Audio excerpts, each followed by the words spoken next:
I don't think it takes a generational talent, given how attackable Trump is going to be in 2028 or his chosen successor, and given how many Americans are unhappy with where they are politically.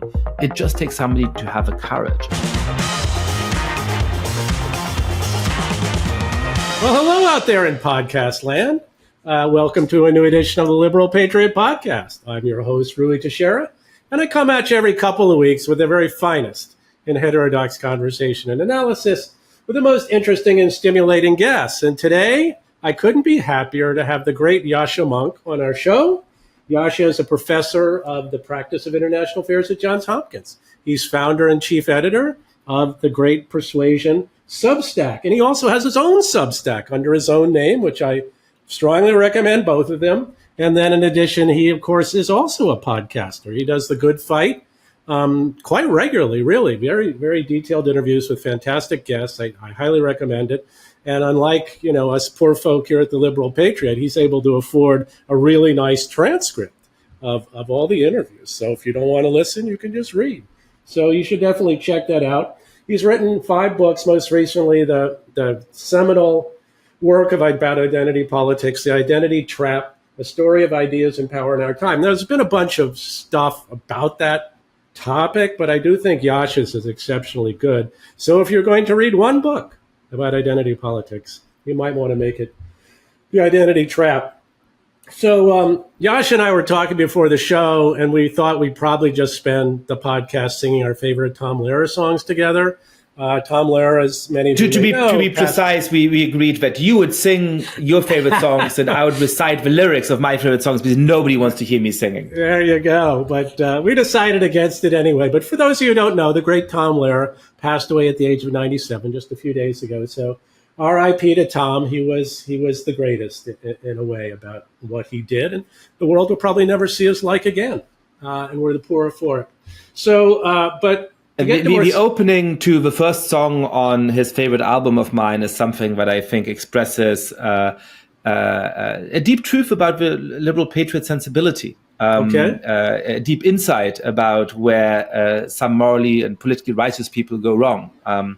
He says, we all agree that we ought to love one another, and there are some people in the world who do not love their fellow human beings, and I hate people like that. Exactly. National Brotherhood Week. We could sing that, but we won't.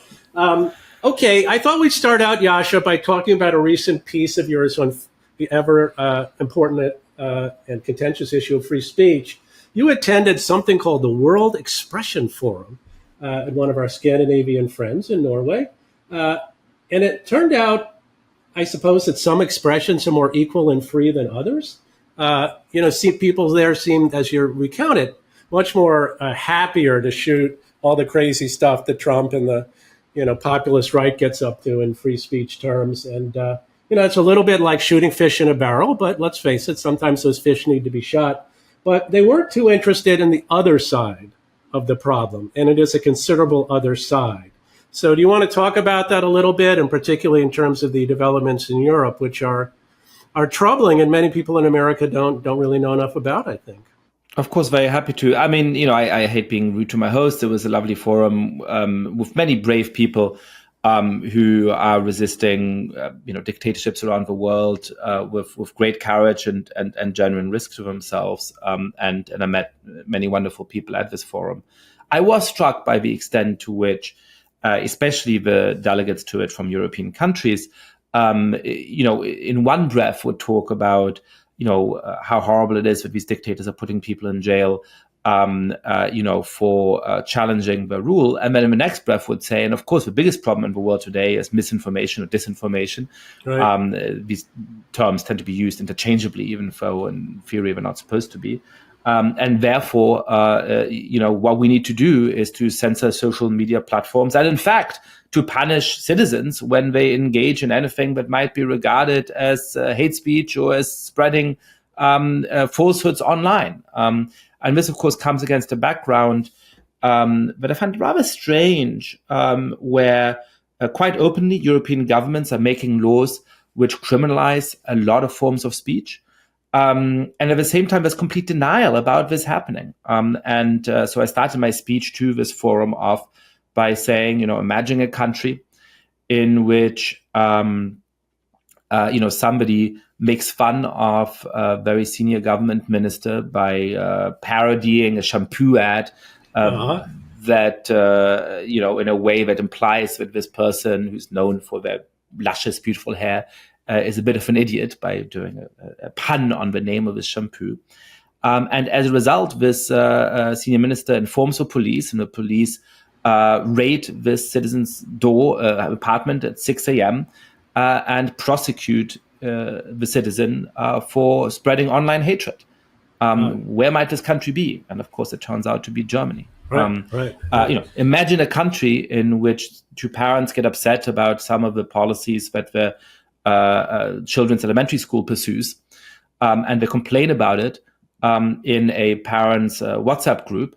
And the school reports them for malicious communication with the police, and the parents are taken into police custody for 9 hours, and criminal proceedings are commenced against them. What country might that be? It's the United Kingdom. And these aren't isolated incidents. No, there's plenty in both countries. In the UK in 2023 alone, something like, I may be getting the exact figure wrong, I think it's 12,000 people were arrested I think that's right. for online communication in 2023 alone. And so, and at the same time, people sort of pretend this doesn't happen. So we both defend that it's happening and pretend it doesn't happen. And so, I've written a couple of pieces on my Substack to call attention to this problem and to argue against it from good old American First Amendment grounds. And I talked a little bit about that at the forum, which people received with polite consternation. Right. In the UK, don't they have an Orwellian term for this? They call it non-crime hate incidents, which I love, like non-crime hate. I mean, think about that one for what the hell does that even mean? But yeah, I mean, it results in people having all these encounters with the gendarmes for stuff they said online or in a school board meeting or whatever. It's so crazy. It's so crazy. And rather than course correcting, this stuff is getting worse. So in the United Kingdom, there's now a bill that's been proposed that's being dubbed the Banter Bill, which I think effectively would mean that, if you're sitting in a pub and you're saying something that makes some employee of a pub uncomfortable, that is an offense because you're making them uncomfortable in their place of work or something along those lines. I forget the exact details of this law, but rather than pulling back from this, it's getting worse. And of course, the idea of all of this is that there's this terrible danger and risk from right-wing populists to our democracies, and that's what justifies all of these actions. And I too believe that there is a very serious risk from right-wing populists to democratic systems in Europe and elsewhere. But there's just absolutely no empirical reason to believe that this helps us to contain those political forces. Yeah, it's an exact opposite. You're basically fanning the flames. The elites are trying to, shut you up, take away your free speech, punish you for your just having opinions. I mean, I can't think of anything more that would inflame populism than that. It's just so crazy. What are these people thinking? It's just, Starmer, he came in with this fantastic majority, albeit, not on the basis of a huge popular vote, but nevertheless. And they're pissing it all away. I mean, there are a lot of ways they're pissing it away, but this is just one of them. Yeah. It's a little concerning because, in theory, people like Starmer and other center-left politicians should be the bulwark against the rise of right populism, but they are not. I thought we'd, related to that, then segue into the general question of populism and the populist moment we're in. You had a great piece, I think it was a few months, maybe about 6 months ago, not sure. Humpty Dumpty has a great fall. And you talked about trying to understand the moment we're in. So what did you mean by that? You in your article, which I highly recommend, you talked about a really radical change in political dispensation, kind of like FDR, kind of like Reagan. And there's several different stages that you think this is going through. So where are we now? And so why don't people understand that this is not just a normal changing of the guard, that we're in that we're not in Kansas anymore, baby. This is like a really different kind of political era that we're moving into. Well, I've been thinking for the last few weeks about how I perceived the world when I was 18 years old in the year 2000. And that was largely a result of what the political consensus of that time was. You go back to some of the basic assumptions of a kind of worldview that reigned at that time. the idea that we had a rise of kind of post-materialist values, where as people were getting more affluent, they were prioritizing self-actualization and other things over material interests. The idea that we were naturally moving towards societies that were ever more tolerant, and anybody who had any concerns about immigration was just a kind of strange, it's a beautiful thing. The idea that the internet would connect us to each other, and the only reason why we have prejudices against faraway people is that we are not able to be in communication with them, and now that we're going to be able to chat with them costlessly online, we're all going to understand each other. The idea that gradually nationalism is fading as the ideology of the 20th century is not going to play a big role in the 21st century. I mean, I could go on and on and on and on. Right. And it's just very little of that worldview is left. And a lot of those are sort of empirical claims about how the world would develop that have just obviously been disproven by the rise of right-wing populists and other forces in our politics over the last 25 years. And some of it suggests that even though I broadly still hold the same values that I did when I was 18 years old, we were overly naive and sanguine about how we're thinking about these values. And so to me, Trump's re-election is just yet another sign that old dispensation cannot be rescued. And those of us who want to preserve some of its underlying values, who believe in the core ideas of liberal democracy, have, I think, to let go of some of these supposed certainties. And it's only after we've done that, after we actually have taken stock of the ways in which our worldview just misperceived the world and is no longer fit for purpose for understanding the world, we're going to be able to fight back for what we care for. And so the metaphor of Humpty Dumpty falling is that, I never really quite understood the children's ditty, I have to say. But I guess the idea is that once Humpty Dumpty is on the ground and has broken, whatever Humpty Dumpty is supposed to be, you cannot put the damn thing together again. You have to do something else with it. And I do think that we're in a moment like that. And unfortunately, the moderate political parties, the establishment, certainly the Democrats in the United States, but the same is true in many other countries, are failing to convince the voters they need, because it sounds like they're pretending it's still the year 2000. Yeah, they're still in denial. Humpty Dumpty is still whole. And, if only we deny the way in which we have misperceived the world, if only we try and hold on to the last scraps of our worldview, we can somehow ride out of this moment. And I just think we have to do a little bonfire of certainties, throw our false convictions on the trash heap of history, and start building from scratch. Yeah, no, I'm in agreement with that. Actually, let me quote from your article, because I think it's quite compelling. You said, right before our eyes, Humpty Dumpty has tumbled from a great height. For years, he remained suspended in midair, seemingly defying the laws of physics. I think that's kind of where a lot of people think we are still. They don't think he's hit the ground. But now he's about to hit the ground. We don't yet know the full magnitude of the impact, but it's already clear that all the establishment horses and all the establishment's men won't be able to put Humpty Dumpty back together again. So that's kind of where we are. I mean, you had the first stage was the dispensation, as you put it in your article, running out of steam, running out of gas, just not working anymore, to widespread dislike, followed by someone coming into the political system, that basically breaks the crockery, that calls out the way the system is completely screwed up, and captures that populist distaste for the system, for the elites.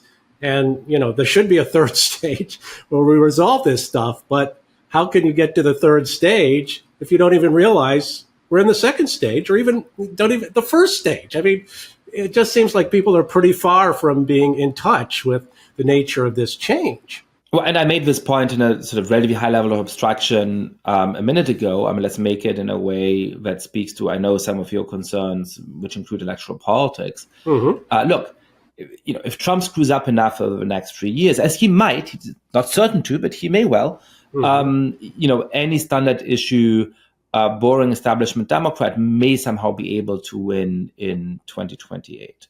But number one, We shouldn't overestimate how unpopular Trump is certain to be by 2028, and we shouldn't underestimate how unpopular the Democrats remain, including in some of those recent polls.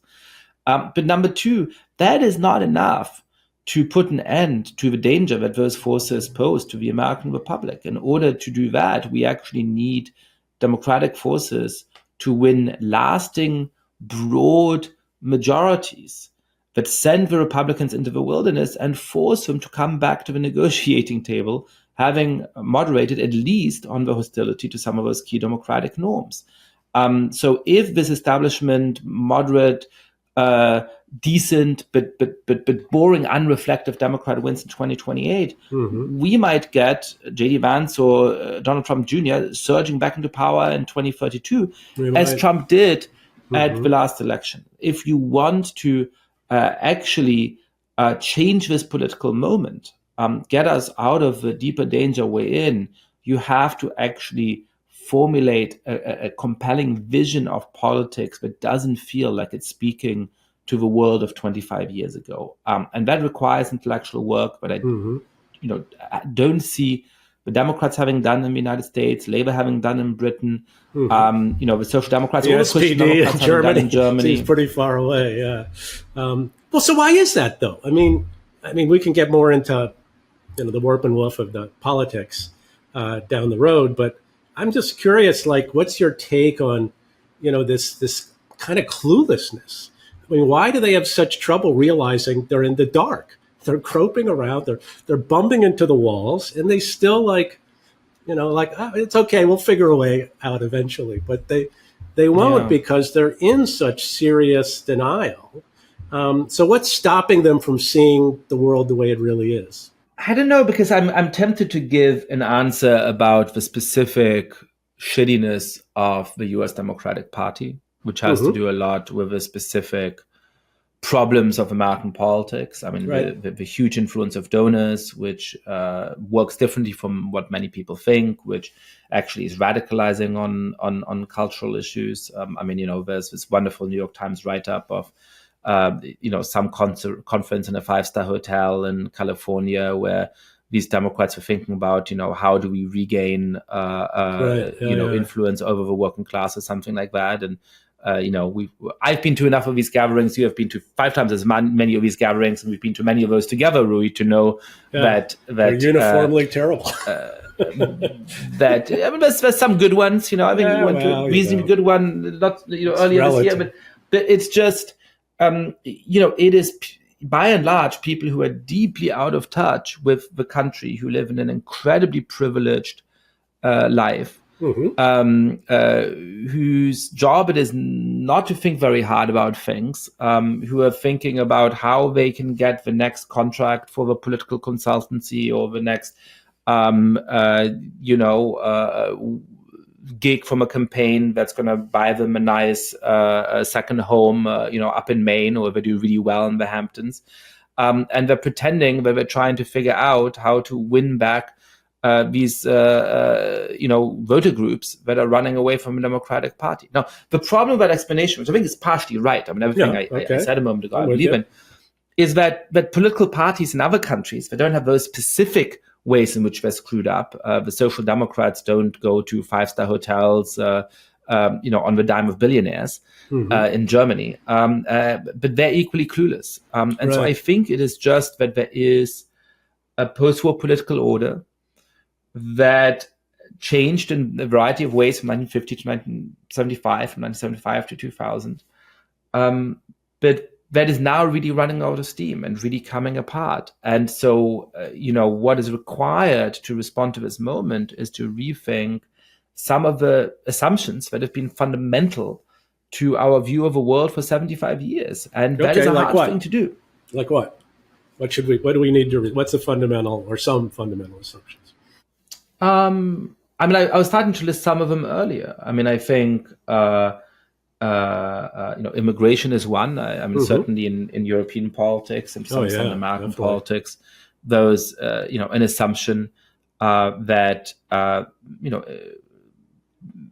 historically unprecedentedly high levels of immigration don't pose a real problem to the political system and to social cohesion, and the only people who complain about it what in German is called ewig gestrige, those who are forever of yesteryear, so these weird troglodytes who don't really understand the present moment. And especially more in Europe than in the United States, I think it's becoming very obvious that was just deeply naive, and that especially in countries that have not historically learned how to integrate immigrants as well as the United States does, that has just radicalized a huge portion of a population against the political system.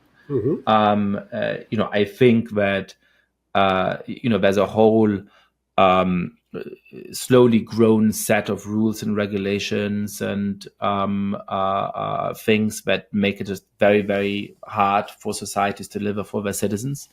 So this is the kind of abundance agenda sort of stuff. Yeah, that's part of it, right? I mean, the fact that even people who make pretty good incomes in Paris or London or New York or Seattle, where I am right now, just have to pay so much of their income on housing that they feel incredibly financially squeezed. But we haven't figured out, especially in the United States, how to pay for childcare, so that anybody who has kids is just being bled dry by the need to pay for childcare in all kinds of ways.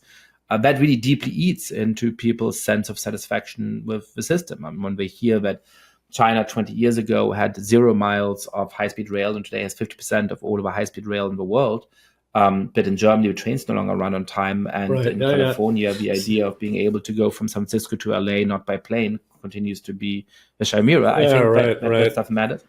I think there's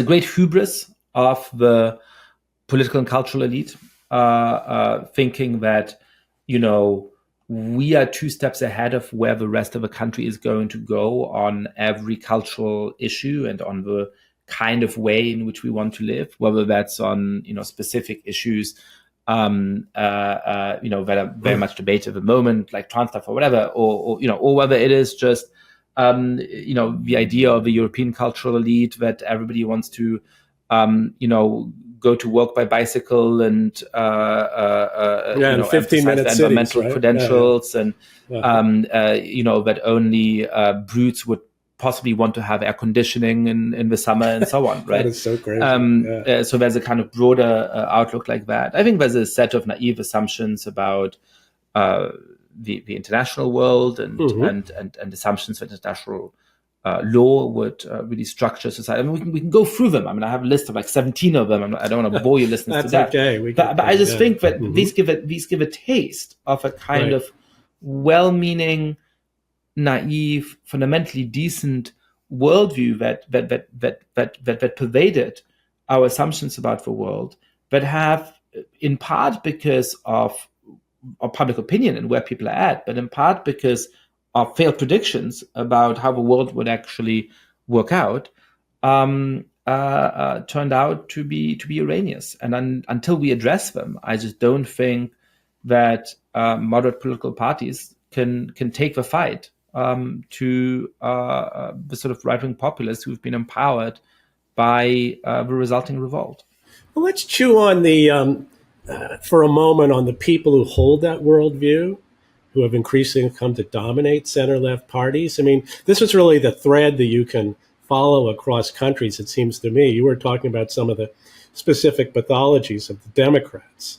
Maybe in Germany, you don't get people going to 5-star hotels bankrolled by billionaires to talk about how to reach the working class. But that party, like all left parties. And that's only, by the way, because Germany is so behind on the economy that there's basically no billionaires. There's no billionaires. Slightly exaggerating. But it's all still dominated by the rising professional class, which has become increasingly culturally liberal, if not radical, and has a certain, long list of priorities in cultural and economic terms that are detached from the non-elites of the society. So that's true just across countries. Now, if that is the case, that is still their worldview, and it's running out of gas empirically, but they don't want to let it go. And why don't they want to let it go? Because, you could argue it's in their class interest not to let it go. I mean, this is like Musa Al-Gharbi's analysis about the symbolic capitalist. How do you convince a symbolic capitalist not to be symbolic capitalists anymore? Why would they? This is in their interest. As far as they're concerned, the system albeit it has some problems, house prices are too high, whatever. They still benefit from it far more than broadly speaking, the working class. So I don't want to be too gloomy. And that's, of course, a specific... And by the way, look, one of the interesting things that we were thinking about is why center-right parties are also in trouble. The CDU in Germany won the last election, but in some polls, the AfD, the far-right party, is now ahead of it. In Britain, there's a very real chance that the Conservatives would be displaced by the Reform Party, which would be a seismic political event that only happens about once every 100 years in the United Kingdom, in which the two-party system is has somebody being relegated to minor party status and being replaced by somebody else. So I think there's an interesting question about the center-right there as well. But the fundamental problem of the left, including the center-left, is that these are political parties that claim to stand for the working class and whose historical mission it has been to stand for the working class and who, for good reasons, care about things like economic equality, but who are today led and populated wholly by people who are upper middle class. I think the most remarkable chart about the US election was that, the coalition of Donald Trump in socioeconomic terms now resembles the coalition that Bill Clinton put together in the 1990s. And the coalition of Kamala Harris most resembles the coalition of, I forget which Republican candidate from the 1990s. Bob Dole, 1996. That's right. Right, which is just remarkable. And, you look at and that's true, Kamala Harris says, I'm of the people in the 2024. I'm an average person because my dad was a Stanford professor. The conception of what it is to be an ordinary person by comparison to other people in the Democratic Party is my dad was but a Stanford professor. I mean, it's remarkable. And of course, in Germany, you look at something like the Social Democratic Party, you go back to the 60s and 70s, a lot of the leaders of the party were trade unionists who, from provincial parts of Germany, make their way up as actual workers in a factory. They join the trade union. They prove themselves to have organizational and perhaps oratorial talent. They rise the ranks of a party. And you would have looked at who are the members of the Bundestag for the Social Democratic Party in the 70s and 80s. There would have been still a lot of people drawn from that kind of background. Well, today, all of them are people who studied politics in Berlin or Heidelberg or whatever, right? And so, these people who are thoroughly upper middle class, going back in many cases generations, pretending that they're somehow the spokespeople of a proletariat, which doesn't really exist in the form it did 40 years ago anyway, just for a deeply incoherent political offering. Yeah, boy, 100%. I totally agree. It's a somewhat bleak outlook. You noted in one of your articles, we will not fix this problem by competing for who can call Trump the worst names. We will not fix this problem by reverting to the playbook of the hashtag resistance that failed the first time around. We will not fix this problem by doubling down on a worldview that has proven to be deeply polarizing and toxically unpopular. So, but it isn't the problem that that's precisely what they're doing, that this is, the revealed preference of Democratic Party actors is precisely to do all those things. So, and that's related to, clearly that's not going to solve the problem. So where are we going? What is going to come next? You had another piece where you basically said, as they used to say in Hollywood, nobody knows anything. Anybody who tells you they know what's going to happen, how this is all going to turn out and the timeline in which it's going to turn out, they have no idea what they're talking about. It is all to be played for. It is all uncertain. And particularly it's so uncertain because nobody seems to really have a clue and be changing their approach terribly much. Yeah, and my concern from the beginning was that if Donald Trump gets reelected, not only would he pose a serious danger to the rule of law in this country, and that clearly is the case, but Democrats wouldn't learn the right lesson from it. Rather than looking into the mirror and thinking, how can we lose against this guy twice? How after assuming that the future would fall into our lap because all of the right groups are voting for us, have we lost Hispanics? Have we lost significant numbers of Asian Americans and even African Americans? They're going to say, look at all the terrible things Trump is doing, which he is. All we need to do is to shout from the rooftops, how terrible he is. And that's going to be enough. And of course, it might be enough for the elections for the House of Representatives, Right. like not the Senate, the Take back midterms. the And it House. might be enough in 2028. It's just not going to be enough to actually put an end to this political era. And that's what concerns me. So I think the best we can do, and here's where I feel that Persuasion and my podcast, The Good Fight, my Substack, and The Liberal Patriot are really part of the same endeavor. I agree. Is that what we can do is to build the intellectual substratum for a democratic presidential candidate who recognizes this, who is able to look in the mirror, do a mea culpa, pick some inter-party fights to show the courage to demonstrate that he or she does not share the values of some of the least popular elements of our coalition, to speak a new language that actually appeals to a much broader range of Americans, and to build a new kind of electoral coalition. And I'm very influenced by the paper that you did with Yuval Levin, saying that it is absolutely possible to win a broad majority in America. The country is not as polarized as it appears when you look at a lot of preferences in public policy. There are positions which are broadly popular in this country. Neither Republicans nor Democrats have managed to move into that space. If we continue to provide the intellectual foundation for somebody to go and build that coalition, I think that is very doable. We then just need to have the luck of somebody coming onto the scene, because that's not you and that's not me, who is able to incarnate that in electoral politics. And of course, one of my concerns is that I don't see that person in the wings right now. Right, I was about to say. You never know. Yeah, you wrote that piece 6 months ago. I was quoting a little bit from. We've had now about half a year of the Trump administration, the Democrats to react to it. I mean, I would estimate the level of progress on this is about zero at this point, which is not, if not negative. If not negative. I mean, you wrote another piece about the hashtag resistance will be woke, and I think that's somewhat true at this point.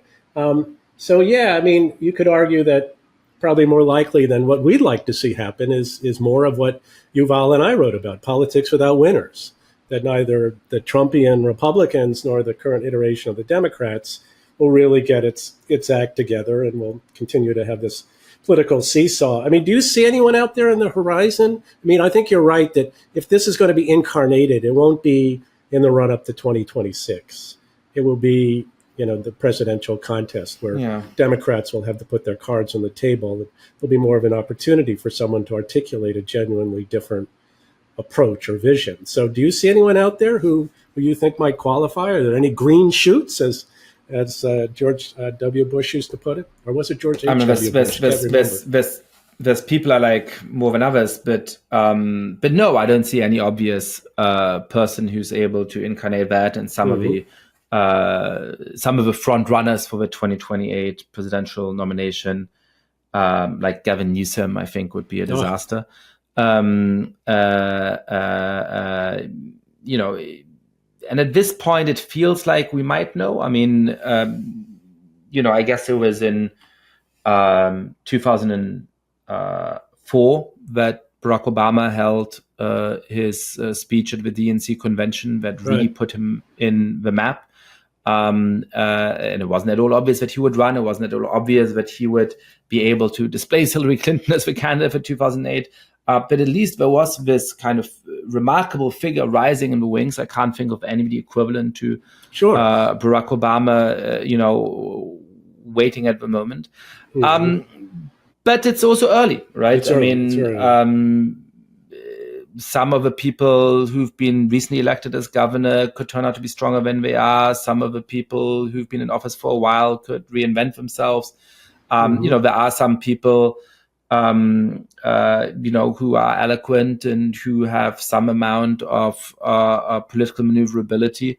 I don't think it takes, it's always great to have charisma in politics. I don't think it takes a generational talent. Given how attackable Trump is going to be in 2028 or his chosen successor, and given how many Americans are unhappy with where they are politically, it just takes somebody to have a courage. And one of the things that strikes me and that makes me a little bit fearful is that you sometimes get and I'm sure you've had these conversations, Roy, probably more than me. Democratic electeds who, behind closed doors, sound perfectly reasonable. Yeah. And they're actually reflective, and they're able to be blunt. And you think, hey, perhaps I should watch this guy. Perhaps I should watch this woman.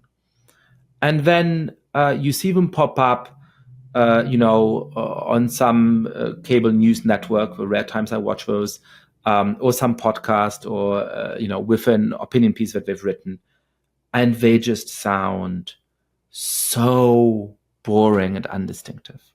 And so there's a problem with the culture of a party where even the people who are thoughtful and who can even be irreverent, who can be perhaps sometimes a little bit heterodox behind private doors, the moment they step out into the public are just cookie cutter, talking point repeating, lobotomized mediocrities. Yeah, right. Not to put too fine a point on it. Yes, no, I agree with that completely. That is just the way it is, and it's a huge problem. I mean, look at people like even Josh Shapiro, who's like a smart guy, pretty good governor, has some heterodox opinions, probably lurking around there. But you get him out in public, he gives a speech, he gets interviewed. I mean, it's like snooze time. I mean, I can't tell you. I mean, he's done great. He doesn't require college degrees, to apply for jobs in state government in Pennsylvania, which is good. That's smart. Good that's thing. Right. Very good thing. But I can't tell you anything about his character. I can tell you that he seems like a nice guy and does a decent impression of Barack Obama. Right. But I don't have a sense of him. No. Why isn't he out on the podcast actually giving us a sense of who he really is? Yeah. Well, what we really need here, and what we can't see on the horizon at this point. I mean, what Trump did to the Republican Party is he attacked the elites of his own party and the elites of the other party. I mean, he was a completely heterodox. He broke the crockery. He became a different kind of Republican. He was really different than the previous image and style of the Republican Party. And arguably, that's what you need today for a party like the Democrats, is someone who's truly a different kind of Democrat, who would stand out like a sore thumb amongst all these incredibly boring other politicians who, they kind of tweak their mantras a little bit to seem maybe a little bit different here, a little bit different there, but they're fundamentally the same thing. Do you think that's fair, that what we need, as Democrats need, is their own Trumpish kind of guy, hopefully, or gal, hopefully not as crazy as Trump, but willing to, break the crockery a little bit? I'm reluctant to say Trumpish, because Trump is so many different things that, it's easy to misinterpret. It's open to misinterpretation very quickly. Mm-hmm. What I will say is, yes, we need somebody who is able to take on the deeply unpopular elements in our coalition, right? And so, right. This goes back to a debate about why Kamala Harris lost, and there's many reasons why Kamala Harris lost, including the fact that nobody knew what she wanted to do in office. But some people say, oh, she didn't run a woke campaign. She, had Liz Cheney out in front every time, and she talked about, patriotism or something like that. And so it wasn't because she was too far left on cultural issues. I mean, I think there's pretty good polling evidence to suggest that voters did consider her very far left on cultural issues, yes, and Democrats were broadly very far left on cultural issues. But B, the basic problem is that she did run a very woke campaign in 2019, 2020, and then sort of memory hold some of the things she'd said. But she was never willing to pick a fight. She was never willing to say, I have now changed my mind and I no longer believe these things. And by the way, those people in our party who continue to talk about that, I thought from the beginning the easiest way she should have done this, not to engage in autopsies, which apparently the Democratic Party does not believe in, since its autopsy report. Well, they're willing to criticize Future Forward, the PAC. There we are. But not Joe Biden or Kamala Harris. No. Please don't. Yeah. We're referring to a story according to which the autopsy report, I think, is not out yet, right? No, it's not out yet, but it's a DNC autopsy. They're not going to say anything about what Kamala Harris or Biden might have done wrong. This is a great autopsy of a failed presidential bid. The first thing she should have done was when she became the candidate in July of 2024. And as an instinct, all of her supporters started to organize these racially segregated Zoom calls, where black women for Kamala, Latino for white dudes for Kamala. White dudes for Harris, most notoriously, yeah. She should have said, thank you so much that you're all excited about my candidacy. I welcome everybody into my campaign. We're not doing this racially segregated stuff. We're going to do one great Zoom rally together on Tuesday to which I'll show up. Right. Yeah, pretty good suggestion. At least that. That doesn't even require calling anybody out by name. That doesn't even require saying, I don't like the squad or anything like that. Sure. But it would have signaled that she has a little bit of courage in saying, no, some of these kind of trends are not how I see the country and not what I stand for. And she was at no point in the campaign willing to do that. So absolutely, that is, the minimum entry price to be credible. Yeah, I agree with that. We'll see if anyone takes up the banner as we move closer to 2028. I mean, I think as we were talking about so far, the returns don't look good. We talked about Josh Shapiro. Actually, an interesting example here is Andy Beshear, who gets talked about, the governor of Kentucky. He's clearly running or thinking about running. And his big thing is, his big break from the consensus is he doesn't think we should say justice involved individual or something like that, right? It's like language or birthing. I mean, like a few things he's willing. But when it comes to like basic democratic shibboleths, like around trans rights, whatever, he won't talk about that. He's completely with the program. And what he thinks he can elide all these problems by talking about, and I think this is becoming very popular, talk about kitchen table issues, right? Talk about the cost of living. That's Zoran Mandami, right? So yeah, I mean, the willingness to say what ex-Democrat or Democrats are doing or whatever, they're just wrong. That's a wrong approach. Just the wrong approach. I mean, and making a big deal out of it. It's still very hard for people to do. And I think, I think you're right. People overestimate charisma. To some extent, we're talking about courage. Just courage. And that's what's if you were the most boring Democrat, but you were able to just say things that most Americans believe in an unexcited way, right? That would work pretty well. Yeah, but in fact, it might work better if you're really charismatic and you say, I disagree with the squad on X or Y, then perhaps it creates a lot of drama. If you were quite boring and just said, well, this is what I think about these issues. But no, of course, charisma is important in American presidential candidate. I would rather the candidate had charisma than not. But I think you're right that it just, I was on a stupid panel at the Aspen Ideas Festival a number of years ago.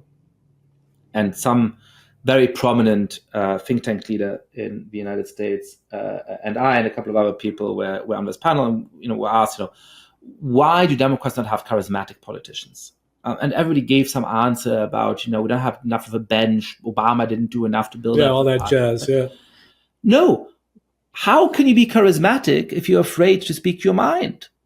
How can you be charismatic because you don't want to go on Joe Rogan's podcast because your staff is going to be upset? Right. How can you be charismatic if every word you choose is chosen with the knowledge that 17 activist groups are going to knock on your door to denounce you for it? It's fake charisma. I mean, it's kind of like Gavin Newsom. He's sort of charismatic in a way, or by some people's definition, but everything he does is very carefully calibrated. And people can see that, right? So that's Newsom looks like an actor playing an actor that's playing an American president. Don't maybe started a little Gavin. Okay, well, I think we covered the waterfront here, Yascha. I want to thank you for being on the Liberal Patriot podcast. This was fantastic. Again, I urge everyone to subscribe to Yascha's Substack and Persuasion and his podcast, The Good Fight, and buy his book, The Identity Trap. And I'll also extend my offer to you of buying you lunch at AEI, as I always do to my guests. You hang around in D.C. all the time, right? I mean, aren't you at Johns Hopkins? I spend some of my time in D.C. I would love to come and join you for a lovely lunch at AEI. All right. Well, consider yourself invited. The great thing about free enterprise institutions like AEI is that they have the money for a communist institution of free lunch. Yeah. Well, it's good food, too. Check that out. All right. Well, I think that about wraps it up.